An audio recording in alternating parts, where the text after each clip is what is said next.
Vous savez ce qui s'est passé ces dernières semaines. Trump m'a menacé. Il m'a donné des ultimatums. Il a même envoyé des sous-marins nucléaires tout près de nos côtes, pensant que j'allais reculer. Mais je ne recule jamais. Et au final, c'est lui qui a envoyé un émissaire secret à Moscou pour me demander de négocier. J'ai accepté. Mais c'est moi qui ai choisi le lieu et la date. L'Alaska, le 15 août. Pourquoi l'Alaska? Parce qu'aujourd'hui c'est américain. Mais autrefois, c'était russe. Et là-bas, je serai presque chez moi. Cette rencontre sera sous les radars. Pas de médias, pas de Macron, pas de Scholz. Et surtout, pas de Zelensky. Juste deux hommes qui vont décider du sort de l'Ukraine, sans l'Ukraine. Ma position est claire. La Crimée est russe. Le Donbass, Zaporizhia, Kherson aussi, et peut-être une partie de Kharkiv. Pour nous, ce sont des territoires libérés. Trump veut marquer l'histoire comme l'homme qui a arrêté la guerre. Moi, je veux qu'on s'en souvienne comme le président qui a imposé la paix aux conditions de la Russie. Alors restez attentifs, car ce qui va se passer en Alaska pourrait changer le monde. Pourquoi Zelensky dit non à Trump et défie la Russie? Quand le président ukrainien Volodymyr Zelensky refuse de céder face aux pressions de Donald Trump, il ne défend pas seulement son pays, mais l'avenir de toute l'Europe.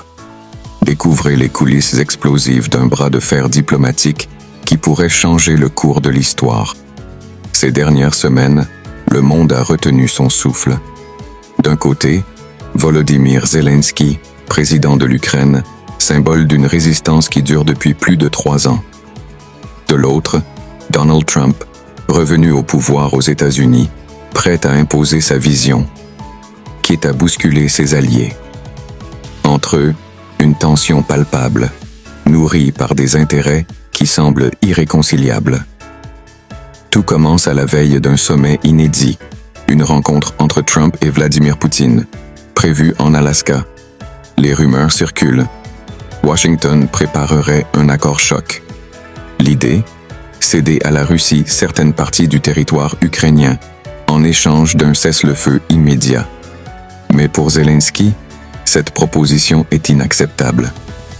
Pas un centimètre de notre terre ne sera abandonné, martèle-t-il devant ses ministres.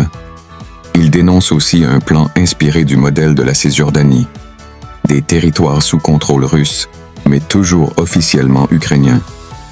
Dans les coulisses, la pression monte. Les diplomates américains insistent. Il faut saisir l'opportunité pour mettre fin au conflit.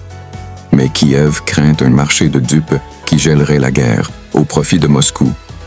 Le 13 août, un appel vidéo réunit Trump, Zelensky et plusieurs dirigeants européens, dont Emmanuel Macron et Keir Starmer. Les mots sont choisis, mais la tension se lit sur les visages. Zelensky répète qu'aucune négociation ne peut avoir lieu sans l'Ukraine à la table. Les Européens appuient sa position, mais Trump reste fixé sur un objectif, un accord rapide avec Poutine. Pendant ce temps, sur le terrain, la guerre ne ralentit pas. Dans le Donetsk, l'armée russe lance une nouvelle offensive. Kramatorsk est menacée. Les sirènes retennent.